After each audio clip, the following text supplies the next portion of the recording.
124 ko? wasu bismillah. وإذ جعلنا البيت مثابة للناس وأمنا واتخذوا من مقام إبراهيم مصلى وأهدنا إلى إبراهيم وإسماعيل أن طهرا بيتي للطائفين والعاكفين والركع السجود. الله يتي وإذ جعلنا البيت مثابة للناس ka tuna kuma ka gaya wa kuma mutanenka su dinga tuntuntinin yadda muka sanya ɗakin Ka'aba da zamanto masabatan linnas wajen ainihin da dukkan mutane suna bege zuwa gare shi shine masabatan linnas suna begen zuwa gare shi wa amnan ya zamanto amincacce ba a kai masa farmaki ko ina an yi musu mulkin mallaka amma banda ainihin wato Saudiya ba wanda ya musu mulkin mallaka. Najeriya turawan Ingilishi sun musu, Nijar Faransawa sun yi musu, kaza sun musu, amma ban da Saudiya ba za ka ji an mata mulkin mallaka ba. Amintattu ne gabarin kai farmaki. Wattakhidhu min maqami Ibrahim musalla, ku riki wajen sallah daga maqamu Ibrahim, wajen da Annabi Ibrahim ya tsaya yake aza ainin tubali. Wa ahidna ila Ibrahim wa Isma'ila, muka dau alƙawari wanda ya zamanto mai kauri, muka alƙawari da Annabi Ibrahim da kuma ɗansa Isma'il, muka ce musu an tahira baitiya, ku tsarkake ainihin ɗaki nan ɗakin Ka'aba daga gumaka, ku tsarkake shi daga kazamta irin ta jahiliya da kazamta wanda ya zamanto na ainihin najasa. Gawa za ku tsarkake? Allah ya ce litta'ifi daga masu zuwa su je su yi dawafi a ɗakin, wal atifi da masu itikafi a cikin ɗakin, war rukka'i sujud da kuma masu yin sallah. To Allah ya ce ya sanya ainihin ɗakin Ka'aba ya zamanto masabatan linnas, wajen da mutane suke tsananin bege zuwa wajen don su samu lada. Ja'alahu mahallan tashtaqu ilayhi al-arwah. Allah ya sanya ainihin ɗakin Ka'aba ya zamanto waje ne da dukkan rai yana bege zuwa gare shi, wa tahinnu ilayhi tana ainihin wato tashin bege zuwa gare shi, wala taqdi minhu watara. duk wani rai inda na musulmi ne baya ganin ya ƙare walau taraddada ilaihi kulla amin, ko da kowane shekara yana zuwa aikin haji yana dawowa yana ƙare aikin haji sai ga hankalinsa ya tashi ba abin da yake so illa a kawo shi gida, shi dai gida yana dawowa gida ana sauka a ƙasansa sai ya ji kuma hankalinsa duk ya tashi, ya jiransa duk ya ɓaci, ko ganin baki irin ɗin garinsu ma shi ke da yana ganin wuta ta wuta ko ta ina, har ma ado ake a cikin dajin Allah kawai, babu kowa, dajin Allah kawai sai a je a yi ado da wutar lantarki. Ka kama tafiya ka tashi tun daga Maiduguri har ka je ka Abuja, iyakar nisa kenan ko mai ko? Ka tashi daga Maiduguri ka je har Lagos, in dai da daddare ne wallahi kana cikin hasken wutar lantarki, a hanya street light ne kawai kake tafiya a ciki. To sai ka zo kawai ana, in za ku sauka inda daddare ne in ka leƙa ta cikin abinan wundon jirgin sama kana leƙawa, kun zo ku sauka idan ka ga ainihin Jidda airport da kuma Jidda gari, sai ka yi subhanal khaliqil azim, sai ka tsarkake Allah, ka ga yadda wuta yake kala ta ko ta ina kawai. Inda rana ne idan ka leƙa ka ga wasu irin gine-gine da wani irin hanya, sai ka tsarkake Allah subhanahu wa ta'ala. To kawai sai ka dawo garinka kasanka kawai sai ga a airport ɗin ma ka ga wani katon jaki ko wasu shanu suna subhanallah. Saboda haka sai ka ji cewa kai ba abin da kake so kuma illa ka koma wanda in ka zo ka zauna da iyalinka ma kawai da hankalinka ya tashi kana so ka ga iyalai, wallahi kana zuwa kana samun iyalinka kana ba su bayani, ai mun je waje kaza kun ga kaza, sai ka ji kawai ba abin da kake so illa ka koma. Allah ya sa mu dace. Saboda haka masabatan kenan, wannan ba don wani abu bane, saboda Allah ya amsa addu'an Annabi Ibrahim alaihi salatu wassalam. Annabi Ibrahim yace faj'al aqidatan minan nasi tahwi ilaihim warzuqhum min as-samarati la'allahum yashkurun cikin suratu Ibrahim ka sanya ainihin zukatan mutane tana ainihin wato bege tana son zuwa ga wannan ɗakin Ka'aba saboda haka Allah ta'ala sai ya sanya shi garin kuma ya zamanto amincece game mai man dakhalahu kana amina duk wanda ya shiga sai ga ya samu nutsuwa ya samu aminta ba tashin hankali da kana tunanin cewa a garinka kana cikin talauci a garinka kana cikin baka cin abinci amma kana shiga sai ka mance da maganar yadda ake cin abinci ko baka kai ko dan ɗakin ku sai ya siyo maka shinkafa da kaza ka ci in ya sai siyo maka shinkafa ba zai siyo maka shinkafa fata goma sai kai ne zaka ce ba na son kazan nan da Allah ka siyo min kawai haka zallansa da zaka ci a wajen tukare ke ko kuma ka je ka ainihin restaurant a siyo maka babu amma in ba haka ba inda zaka ce da Allah siyo min abinci to in ya sai siyo maka sai ya so ma da kaza sai ka ci kaza Allah ya sa mu dace kaga kenan mutum ya samu aminta a rayuwarsa baya tunanin ce duk irin fitintunin nan wallahi kana shiga cikin garin maka sai ka manta sai ka mance da fitintunun nan fitintunun da ake an kashewa ne an daga bom a waje kaza an yi kaza an kashe wallahi duk sai ka ji babu shi ƙaryan yan siyasa babu ba za ka ji ana maganar siyasa ba a cikin wajen ba shugaban kasan wallahi ka shiga ka yi kwana 35 ba za ka ji wani ma daga cikin ɗan kasan ya ambaci sunan shugaban kasan ba ma sunansa ma wallahi ba za ka ji ba ba ruwansa da shi ma shugaban ba ruwansa da shi kowa ya ba mu kowa hakkin amma nan ne ka ji kullum in ka je ka samu mutane uku a gindin bishiya ka same su a gindin dakali ka same su gindin kwalbati ka same su akan ainihin wani gidauniyar tabarma a cikin gida ne duk taɗin da yake nan shugabanni saboda bakaken azzalumai ne sun danne wa mutane haƙƙi dole mutane su dinga neman ina ne mafita su ma kuma talakawa haka bakaken azzalumai ne amma wallahi sai ka je ka Saudiya idan ka je ka har ka fita ba za ka ji an ambaci sunan sarkin ma ainihin Makka tunda su ma suna da sarakuna kamar gwamnan ba za ka ji wani ya ce gwamnan Makka wani ba wani ma har ya je ƙara zamansa wallahi bai sa akwai wani gwamna a Makka ba bai sa akwai wani gwamna a Madina ba bai sa wani gwamna a wani Jidda ba babu ruwan kowa da kowa sai an wuce wucewa sai a ce maka wannan shine ofishin gwamna in ka ga wani kawatin gini a ce wannan ainihin wato ofishin gwamna kenan gamman house kenan to kowa ya ba mu kowa hakkinsa saboda haka ana nan a amince in za ka tsallake titi ba ruwanka da maganan zafin kai kana sa kafanka akan titi duk karfin mota da take zuwa kuma za ta dakata maka sai ka wuce tukuna kafin nan ba kamar nan bane ai ta karya ku dan jicen fara mai ya ma ya kakkarye mutane 15 amma wallahi idan ka so ma stepping kana sa kafanka akan titi kuna so ma tafiya to duk gaba ɗaya motoci sai dai su yi gosulo su tsaya sai kun gama wucewa daga farkon ku har ƙarshen ku kana tafiya ma kana yanga ba wani magana mutanen mu ne da yake ba a saba ba sun saba ana kakkarya su a banza wallahi sun je sai su fita da gudu amma wallahi sai ga mutane suna tafiya a hankali zaka dinga tafiya kana yanga ma har ma ka tsaya akan hanya tana cewa ku zo wallahi haka za su tsaya ba wanda ya ce maka gida ka wuce ka ba mu waje a ka kare yanganka ka wuce hanya ne ka wuce abinka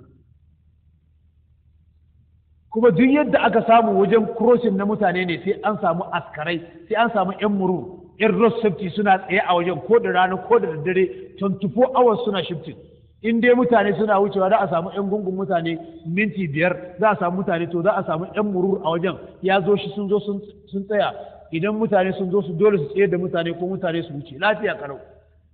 na an san hakkin mutum ne ba san hakkin mutum ba kaga ka samu aminta in ka kwanta a cikin ɗaki baka tunanin za a ɗauke wuta ballantana ka yi tunanin wai ba ruwa wallahi ruwa ya fi fetur tsada a Saudiya domin ruwan nan wannan ɗan goron nan na faro ɗan ƙaramin wannan ruwan nan riyal ɗaya ne har da kaman halala kaman 5 yanzu dai ɗan ƙaru riyal ɗaya da falala 5 amma lita guda na ainihin mai bai kai riyal ɗaya ba amma duk da tsadar ruwan nan kamar yadda muke shan tsadar mai haka ruwa yake da tsada a Saudiya amma ruwan da shi ake wanke kwalta kamar yanzu a ɗauko fetur a dinga wanke kwaltan ku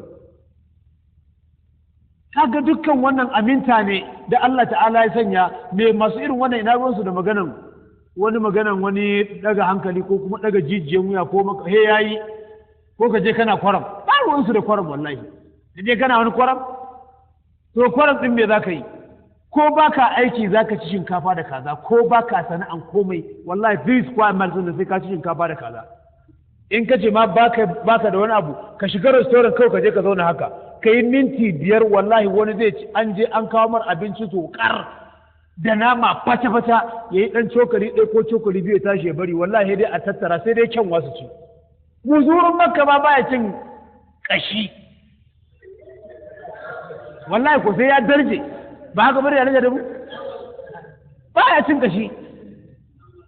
wallahi nama ne na kaza sai ya duba ainihin wato kataran kaza tukuna wallahi ya yanka masa wallahi cizo amma wani ai wannan ne dai kuna faɗa da muzuruwa nan akan kashi sai ka tsotse ka fasa in ka fasa amma ka tsotse in ka tsotse ma ka dinga dan kukkufewa ko akwai dan abin da ya fito to Allah ya sa musu aminta shine wa amnan din ce to ko ta ina suna samun aminta a rayuwarsu suna samun aminta sannan ka shiga cikin masallaci in ka tashi tafiya masallaci ka ga wani irin wata irin abu inda ka san wato duk wani kokarin ka sai ka samu akwai wanda yake ka kawai in kana ganin kai ka tashi karfe 2 ne zaka saci jidi bari kai kokarin ka je kai karfe 2 ne kake tafiya masallaci kana tafiya a hanya kana daga idan ka za ka ga mutane dubbai a gaban ka sun yi kusan shiga masallaci in ka shiga masallaci kuma za ka je ka samu mutane barjak su sun tuntuni suna nan wani ma har ya riga ya gama ya gaji ya dan koma ya kishin gida duk ibadan ka sai ka raina kanka duk sammakon ka sai ka samu wanda ya bi ka ne kuma saura kuma ka yi sallah ɗin in ka yi sallah guda ɗaya dal sallar azhar idan ka yi a cikin masjidil haram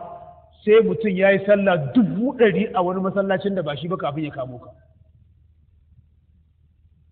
komai lafiya kalau aminta kawai Allah ya sa mu dace me yasa suka samu wannan abu saboda bin Allah subhanahu wataala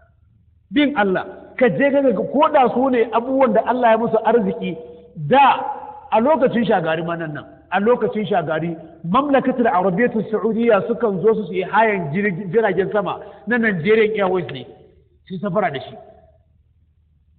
arabiyyatus saudiya a lokacin 1980 wani abu wajejen 1980 din nan sukan zo su yi hayan jirage ne na sama a Najeriya lokacin akwai Nigerian Airways amma ga je ka gani yadda ka san wallahi keke na pep wallahi ka jirage suke keke na pep wallahi khututul jawiyya na Saudiya inda ka san keke na pep ina ne ake tare keke na pep ne tashin ma babu keke na pep a wajen ba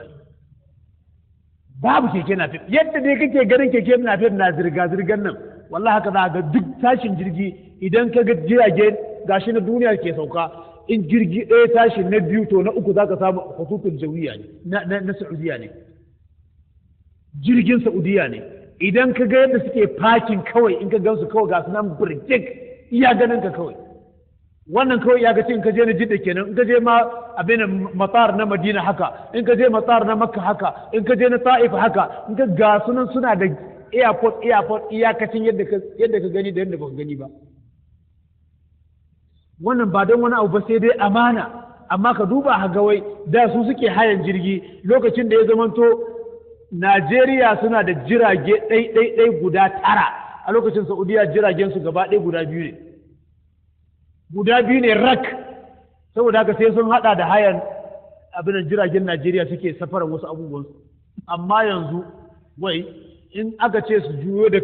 akalan jiragen su zo su ɗibi 'yan Najeriya kaf za su kwashe su cikin ɗan lokaci kakaf ɗin nan Najeriya sai sun haɗa ma da ƙasa da bishiya da dabbobin ku duk su kai su Saudiya su dawo ko an bar ku da jirage an jima kaɗan ta fashe a waje kaza ta je ta faɗi a waje kaza ta tuntsire wani jirgin ma bai ci kilo bai wuce kawai ɗan mitoci kaɗan ba ta kaso ma jin gargada a sama kana jin gargada lamari ya ɓaci kuma Allah ya tsare mu saboda haka da aka ce amanan din nan shine Abdurrahman bin Zaid bin Aslam yace kana ar-rajulu yalqa qatila abihi wa akhihi fihi mutum zai samu wanda ya kashe babansa ya game da wanda ya kar masa baba ko ya kashe masa dan uwa a cikin garin Makka fala ya'ridu lahu ba ma zai zaman to ya bijiro masa ba zai ce yawwa ba kamar yadda Allah ta'ala ya sifanta ainihin wato garin Makka ne a cikin suratu Ma'ida Allah yace ja'ala Allahu al-Ka'bata al-Bayta al-Harama qiyaman lin-nasi wash-shahra al-harama wal-hadiy wal-qala'id ma'ana kenan idan an ce ja'ala Allahu al-Ka'bata al-Bayta al-Harama qiyaman lin-nasi ma'ana yarfa'u anhum bisababi ta'zimiha as-sum wato Allah na tunkuɗe musu mummunan abu saboda sun girmama sai Allah ta'ala yake cewa wattakhidhu min maqami ibrahim musalla ku riki ainihin wato wajen sallah daga maqamu ibrahim hadisi ya tabbata daga Anas dan Malik daga Umar dan Khattab radiyallahu anhu yake cewa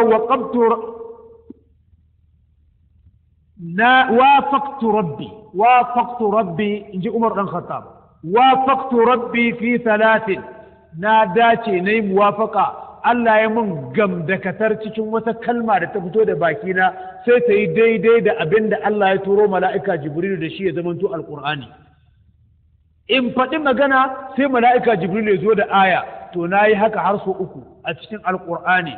qultu ya rasulullah kamar yadda yana cikin musnad Imam Ahmad bin Hanbali قلت يا رسول الله نتي ما يا من ذن الله لو اتخذت من مقام إبراهيم مصلى ميزي هنا أتي دا كاركي ونوزي كنا سلا أو جم مقام إبراهيم دونك سنة تام متاني ثم سيكوي دا النبي إبراهيم إنا فتن هكا فنزلت في الله تعالى سوكد واتخذوا من مقام إبراهيم مصلى عمر بن الخطاب كده وقلت يا رسول الله إن نساءك يدخل عليهن البر والفاجر يا من ذن الله ما تنكفى tunda aka ba da dama kowa na shiga gidanka sai ga cewa mutumin kirki da mutumin banza ma yana shiga cikin gidanka yana kallon matanka falau amartahunna an yi hatta jibna da ka umarce su idan sun za su kar kowa ya gansu kar su ga kowa saboda haka idan za a shigo kowa ta zamanto ta shiga cikin hijabi ta tsare kanta ta zamanto tana cikin lullubi ko kuma ta zama tana cikin ɗakinta kar wani ya sake ganin maka mata ya mandan Allah fa nazalat ayatul hijab sai Allah ya saukar da ayan ainihin hijabi kan cewa kar su dinga bayyana sannan har yanzu yace a lokacin nan na sake cewa game da matan manzon Allah sallallahu alaihi wasallama da suka bata man rai nace asa rabbuhu in tallaka kunna an yubdilahu azwajan khayran minkum kuna ta bata wa manzon Allah fa rai da sannu fa idan an manzon Allah ya rada fusata ya sake ku Allah zai canja masa da matan da suka fi alkhairi fiye da ku sai Allah ko ya saukar da عسى ربه إن طلقكن أن يبدله أزواجا خيرا منكن مسلمات مؤمنات قانتات عابدات تائبات سيبات وأبكار الله يسامو داشي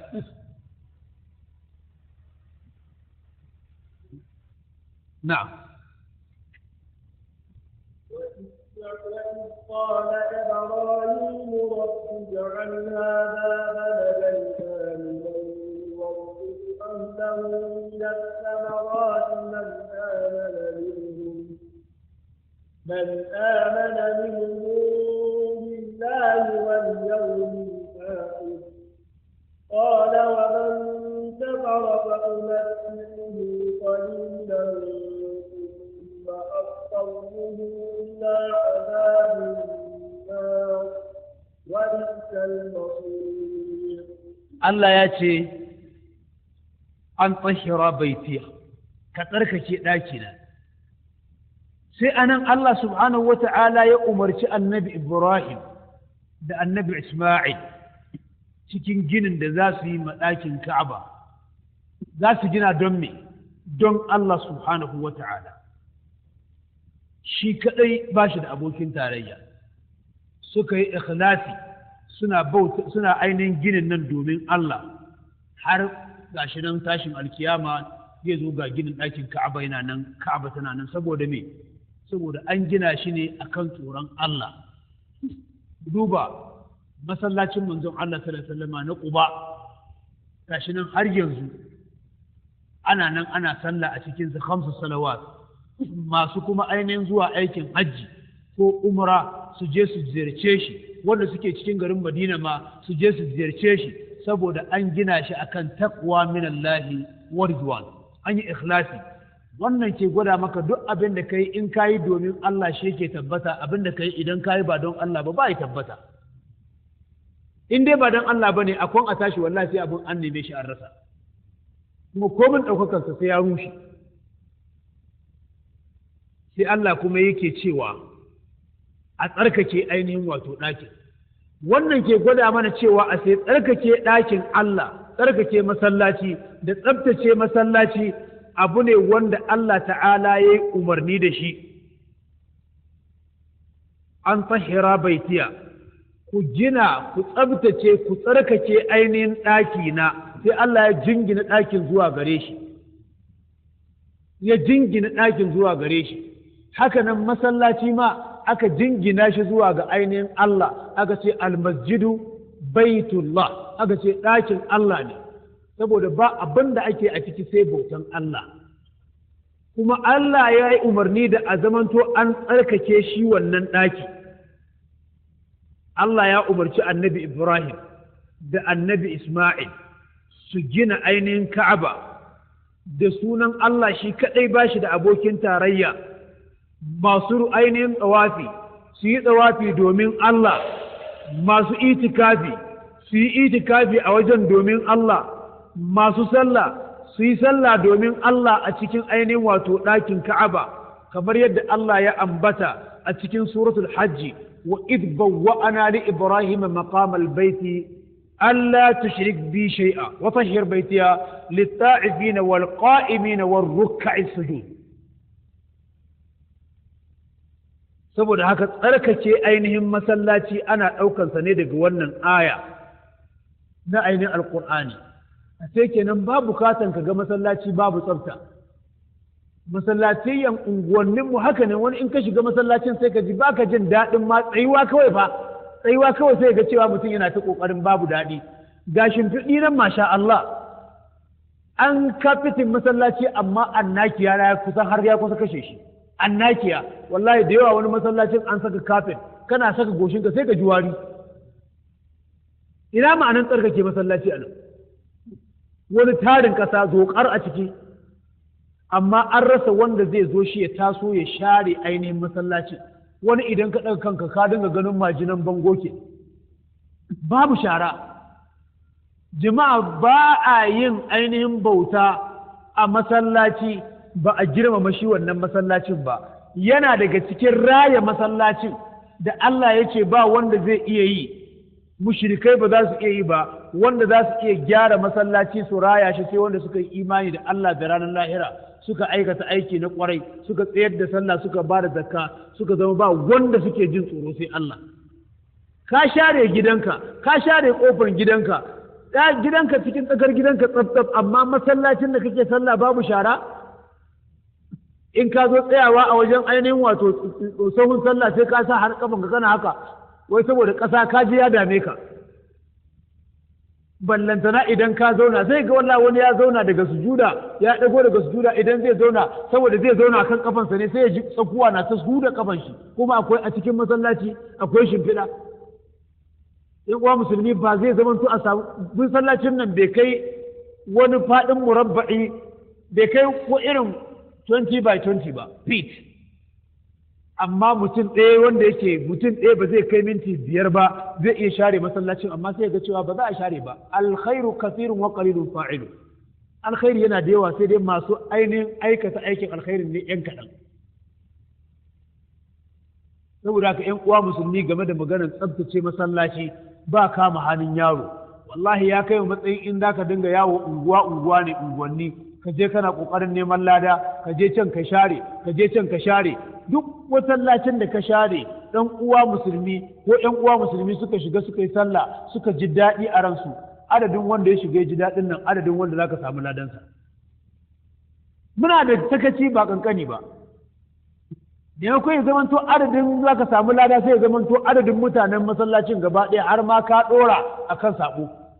ka saɓi Allah ta waje kaza ka saɓi Allah ta waje kaza ana lissafta ma ɗai idan da za a bi sahun wannan masallacin kaf na unguwanku duk gaba ɗaya sahun da ya ƙare duk kuma ga zunubin ka bai ƙare ba a nan ba saboda haka ƴan uwa musulmi ne ƙoƙarin mu dinga tsaftace masallaci kaɗe taburman masallaci naɗe shi in ka naɗe ɗauko tsintsiya ka share masallacin tsaf sai ka ɗauko kuma ainihin taburman nan ka mayar da su daidai da suke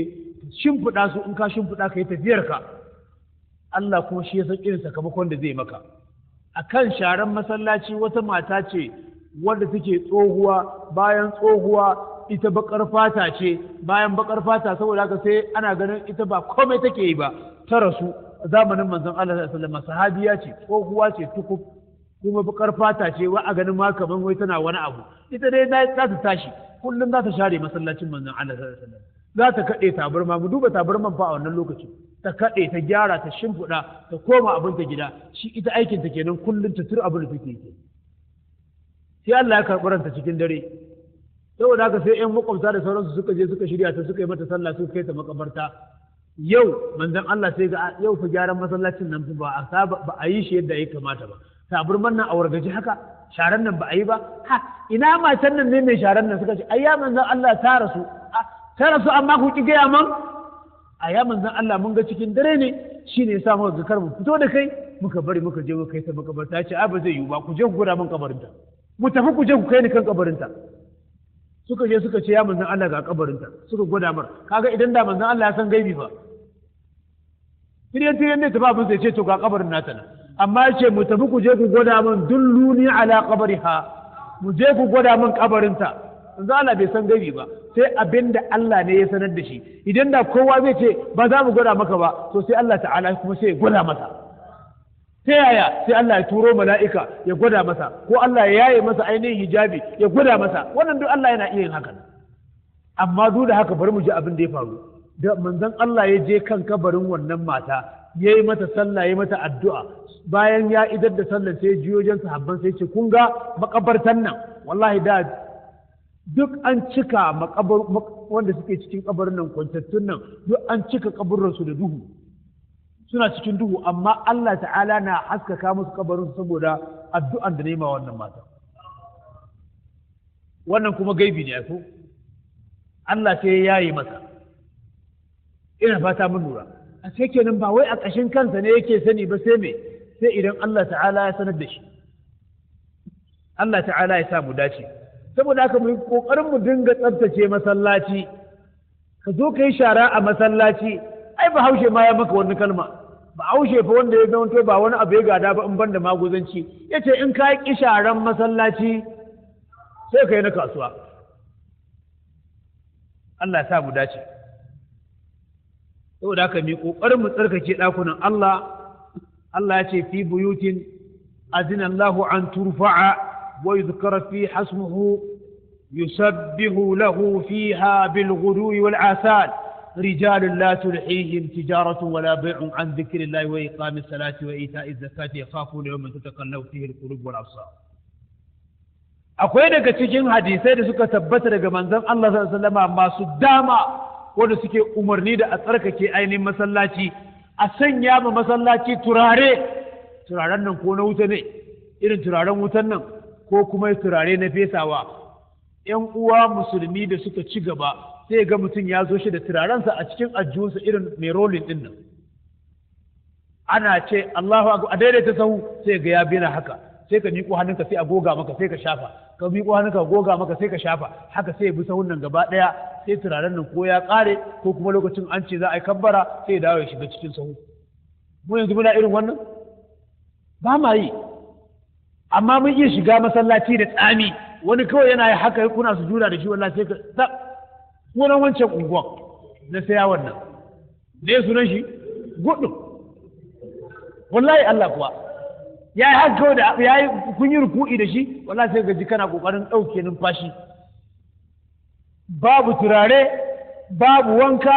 babu amma da wani daga ciki ya dan sai shafa hakan nan to za ka dan rage dai in ba dai ya bugo da warin ka ji yaya ne sai ka dan sa hannunka hakan nan ka dan shisheki turare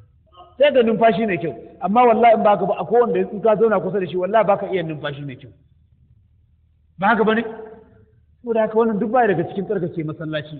saboda tsarkake masallaci da annabi sallallahu alaihi wasallam fa yake yi ya hana duk wanda ya ci albasa ko ya ci tafannuwa ya zo shi masallaci a dan tsafta ne ai annabi ya ce duk wanda ya zama to ya ci albasa ko ya ci tafannuwa kar ya yadda ya kusanto mana sallah masallacin mu ya tafi can ya je shi ya sallah kar ya shigo ya cutar da mu bayan ya cutar da mu mai ɗan adam ya cutar da mala'ikai fa innal mala'ikata tata'azza mimma yata'azza minhu banu adam haka annabi ya faɗa mala'iku suna cutuwa da irin warin da ɗan adam idan ma shi ma je yana to ai ba daidai bane irin wannan Allah ta'ala ya sa mu dace saboda haka Allah ya yi umarni a tsarkake ta daga ainihin wato kazanta najasa da makamancinsu da najasa da makamancin irin wannan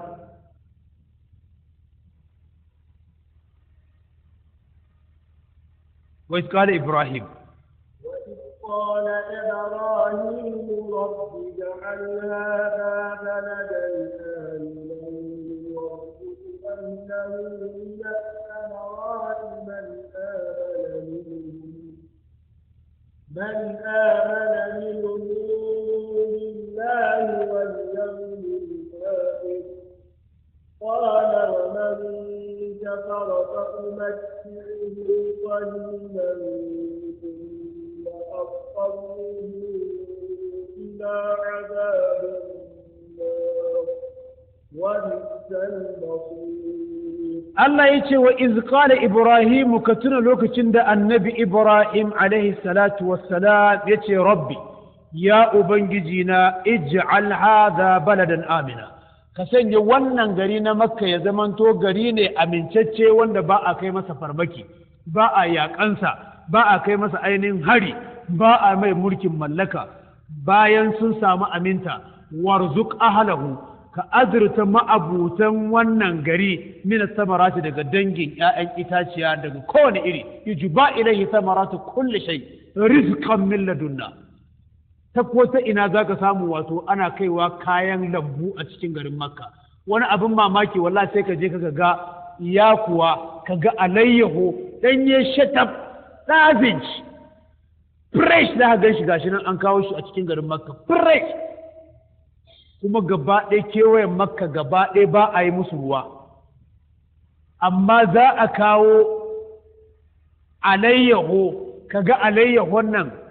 ta fi irin na lambun garinku ainihin wato ɗanyantaka da kwarrantaka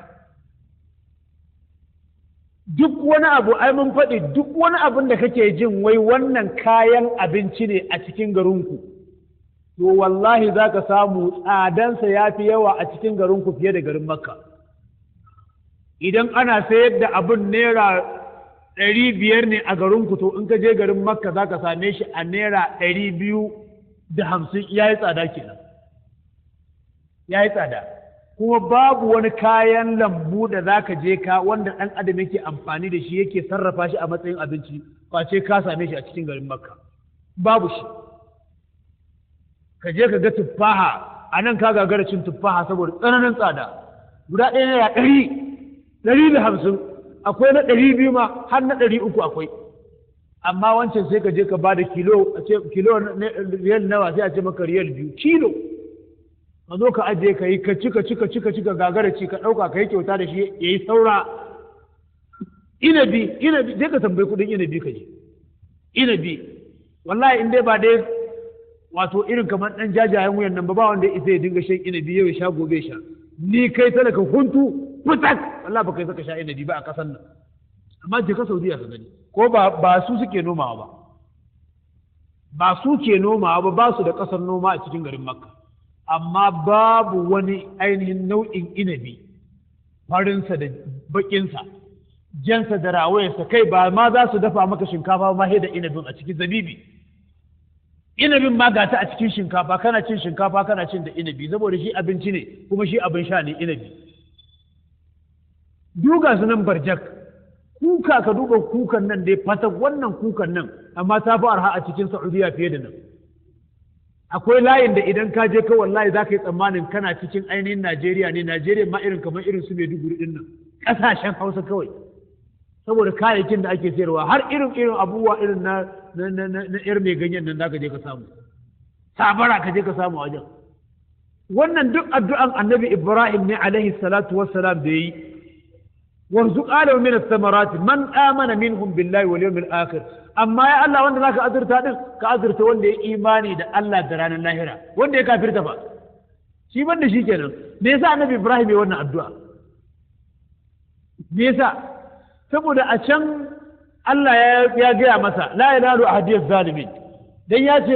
Allah ya ce za mu sanya kai shugaban abun koyi sai ya ce wa min zurriyati qala la yanalu ahadiyaz zalimin a banda kafirai banda azzalimai daga cikin zuri'anka su banda su ba za a ba su shugabanci ba to anan tunda Allah ya kwabe shi a can sai zai sake maimaitawa shine yace man amana minhum billahi wal yawmil akhir sai wanda ya imani da Allah da ranar lahira ke ka amintar da shi wanda ya imani da Allah da ranar lahira ka sanya shi yana cin arzikinka daga ƴaƴan itaciya shine Anas dan Malik yadda Allah shi tabbata gare shi cikin hadisi wanda ya zamanto ingantacce hadisin da Bukhari da Muslim suka rawaita Anas dan Malik yake cewa manzon Allah sallallahu alaihi wasallama ya ce ma Abu Talha al-Ansari ai an san Abu Talha al-Ansari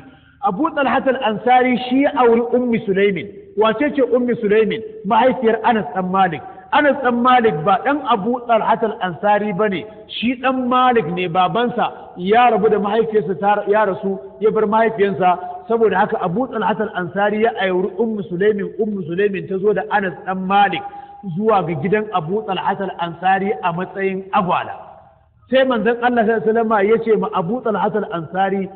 ya Abu Talha al-Ansari iltamis li ghulaman min ghilmanikum yakhdimuni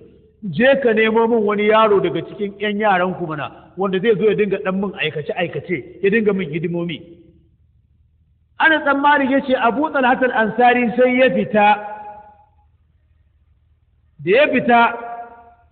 sai ya ɗauko ni ya sa ni a bayan abun hawansa jama kuturi ya bani kamar lib kamar ya ɗauke ni a mashin a baya ya kawo ni wajen manzon Allah ana tsammanin ya ce na kasance ina hidima wa manzon Allah sallallahu alaihi wasallama a duk yadda manzon Allah ya sauka idan maganin tuɓe takalmi ne ni zan tuɓe in nemo ruwa ne zan nemo in kaiwa ban ɗaki ne ni zan kai duk wani hidima wa manzon Allah ni nake tun yana ɗan shekara 9 yace haka nake tare da annabi sallallahu alaihi wasallama yace sannan kuma manzon Allah wata rana ya fita sai da ya hango Uhud daga garin Madina kenan da ya gane ya ga Uhud nan sai annabi sallallahu alaihi wasallama ya ce wannan dutse da ka gani wani dutse ne wanda yake son mu muke son sa hada jabalun yuhibbuna wa nuhibbuhu wannan dutse ne wanda yake son mu muna kuma son sa Uhud kenan dutsen Uhud lokacin da manzon Allah sallallahu alaihi wasallama sai yake ya dumfaru kuma garin Madina bayan ya baro Uhud zai shigo cikin gari na Madina sai manzon Allah sallallahu alaihi wasallama ya ce Allahumma inni uharrimu ma baina jabalaiha mithlu ma harrama Ibrahim Makka ya Allah na sanya garin ainihin wato Madina tsakanin duwar watsuntan nan guda biyu ya Allah na sanya ta zamanto harami kamar yadda annabi Ibrahim ya sanya garin Makka harami annabi Ibrahim ya yi addu'an azurta mutanen Makka da ‘ya'yan itaciya ni kuma ya Allah Allahumma barik lahum fi muddihi musa'ihi ya Allah kai musu albarka cikin ainihin wato mudun da suke awu da kuma sa'in da ya zamanto suke awu annabi shi ma ya addu'a ma Madina saboda haka a cikin garin Madina ma irin abin da kake samu a cikin garin Makka haka zaka same shi a cikin garin Madina ka samu nutsuwa a maka awu ka ga awun ya cika fal mai albarka kai ko gidan abinci ne ma wallahi abincin garin Makka in ka hada shi da abincin garin Madina zaka ga ainihin bambanci fintin kyau zaka je ka sayi abinci riyal misali 7 a cikin garin Madina in ka zo garin Makka sai ka sayi shi riyal 12 albarkan addu'an annabi Muhammad sallallahu alaihi wa alihi wa sallam Allah ta'ala ya sa mu dace annabi Ibrahim yake cewa kana sai Allah ya ce wa man kafara wanda ma ya kafirce din fa umati'uhu qalilan dan jiyar da shi dan dadi kankani kenan za a bashi shi ma ya ci zai ci ƴaƴan itaciya amma kaɗan ne jin daɗin kaɗan ne umati'uhu qalilan dan jiyar da shi daɗi kaɗan ba iyakacin rayuwarsa bane rahmaniya ta Allah subhanahu wata'ala ce za a bashi ji daɗi amma wallahi arzikin ba nasa bane na waye na masu imani ne قل من حرم زينة الله التي أخرج لعباده والطيبات من الرزق قل هي للذين آمنوا في الحياة الدنيا خالصة يوم القيامة الله يا سوكر دا أرزقيني مما سو إيماني كافرين سنة چن البركة ما سو إيماني ني سو داك إن أنجي لاهرة كما سي الله يحانا كافرين شسا الله يتي دنيا نمبا كوما يتي با لو كانت النبي يتي لو كانت الدنيا تعدل عند الله جناح بعوضة ما سقى كافرا منها شربة ماء نعم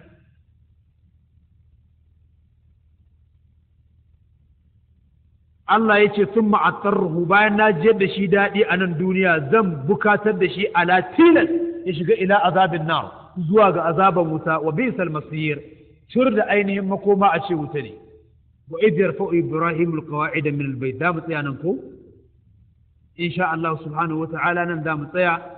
abinda muka karanta daidai Allah shi ba mu ladansa abinda muka yi kuskure Allah ta'ala shi gafarta mana samu daga cikin masu gadon aljannan firdausi ta ni'ima insha Allah subhanahu wa ta'ala ba mamaki ko gobe sai mu rufe karatu ko gobe 27 ko sai mu rufe karatu sai in Allah kai mu kuma darussan mu na bayan Ramadan insha Allah to da gobe dai in Allah da muna tsammanin za mu insha Allah na mata kuma ranar Laraba insha Allah za mu yi karatu da su kuma sai mu rufe insha Allah na